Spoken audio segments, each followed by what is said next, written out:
Assalamualaikum warahmatullahi wabarakatuh. Jumpa lagi dengan channel Dr. Edwin Jono dalam acara Bincang Sehat.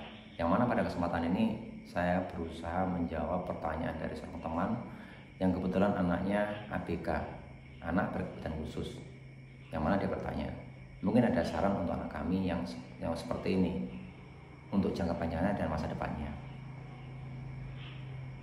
Jujur, saya nggak terlalu paham dengan kondisi anaknya seperti apa. Apakah masih ringan aja atau yang lumayan berat. Tapi ada 3 standar yang harus kita siapkan untuk anak-anak seperti ini.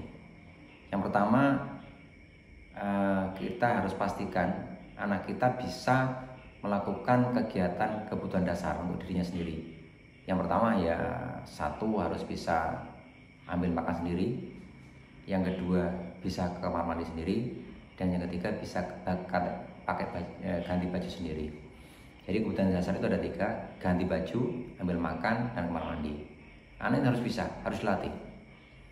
Harapannya kalau suatu saat nanti dia akan ikut orang lain, maka dia tidak merepotkan. Ini perlu dilatih, perlu kesabaran, perlu ketelatenan. Asalkan kita melatih dengan teratur, dengan rutin, dengan pembiasaan, insya Allah akan bisa. Terus yang kedua, anak kita harus bisa bersosialisasi dengan orang lain. Untuk itu, anak ini perlu sekolah supaya berinteraksi dengan banyak orang. Harapannya kalau dia bersosialisasi dengan orang bisa, maka dia tidak akan mengganggu orang lain. Bisa bertemu banyak orang, bisa ngobrol dengan banyak orang, bisa melakukan kegiatan yang mungkin malah bisa menghasilkan uang. Terus yang ketiga, kita harus memikirkan tentang finansialnya, penghasilannya. Tentu kita tidak bisa mengharapkan anak-anak ini bekerja yang bersaing dengan orang normal, masih kalah. Untuk itu kita harus memikirkan pekerjaan yang memungkinkan dia menghasilkan uang tanpa dia harus bekerja terlalu keras. Saya melihat pernah ada di YouTuber itu anak seorang yang terkenal jadi YouTuber. Kita lihatin subscribernya banyak sampai ratusan ribu ya. Kalau saya lihat ini sudah dengan sendirinya akan banyak menghasilkan uang. Kalau sudah seperti ini, langkah yang tepat ya hanya tinggal mencari kreator di belakangnya yang mengajarkan dia untuk melakukan melakukan pembicaraan yang sudah diajarkan oleh tim di belakangnya. Atau mungkin kita lihatin ada orang tua yang menyiapkan anaknya dengan membuat usaha 2, yang satu jenis kegiatan usaha 2 di 2 toko berjajar, yang mana satu diurus oleh kakaknya, yang satu untuk dirinya, tapi yang mengelola kakaknya. Itu juga bisa.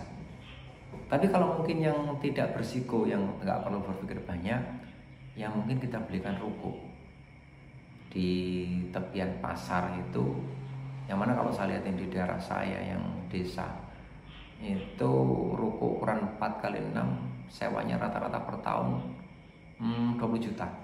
Kalau kita punya 6, berarti penghasilannya kurang lebih 10 juta per bulan.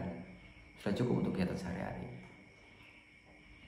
Jadi tak ulangi lagi, yang kita siapkan untuk anak dengan kebutuhan khusus atau dengan kondisi apapun, satu, dia bisa memenuhi kegiatan sendiri untuk kebutuhan hidupnya sendiri. Satu, bisa pakai baju sendiri, bisa ambil makan sendiri, bisa kamar mandi sendiri.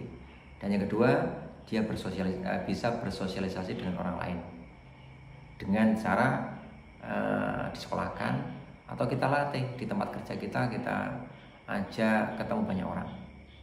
Terus yang ketiga, pastikan kalau kita nggak ada, dia menghasilkan uang.